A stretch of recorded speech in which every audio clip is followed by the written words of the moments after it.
Guys welcome to my channel Aishi's creation. আর Aishi's creation নতুন একটা ভিডিও নিয়ে আমি চলে এসেছি।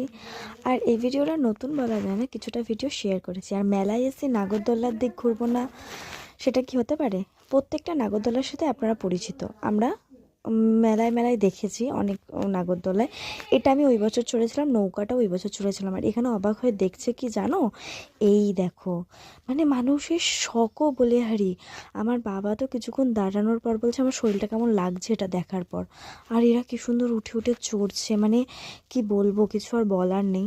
যদিও এইসব এই মানে মিলন মেলাতে যা যা নাগরদোলা থাকে, অন্য কোনো জায়গায় আমি এগুলো দেখি না। ইউনিকই আনার চেষ্টা করে ওরা। আর আমার মেয়েকে বলেছিলাম এই যে ছোট্ট কি সুন্দর না, এটাতে চড়তেও মা চড়বে না, আমার মেয়ে চড়বে এটাতে। তো যাই হোক, ওর বায়না মেনে আমরা উঠেছি। উঠে টিকিট কেটে এই যে উঠেছি। এখন গিয়ে বসবো। যে আমার মেয়ে নিয়ে যাচ্ছে আমাকে টানতে টানতে, বসেওছি, সব ঠিক আছে। যখন চললো তখন তো ঠিক আছে, ওই বড় বড় নৌকার মতো এপাশ ওপাশ হচ্ছে, ঠিক আছে। কিন্তু এই যে গোলগুলো এগুলো ঘুরছে রীতিমতো, আমি তো ভয়তে রীতিমতো চিল্লাচ্ছি। তারপর নেমে গেছি ভাই, আর উঠছি না বাবা, দুগ্গা দুগ্গা।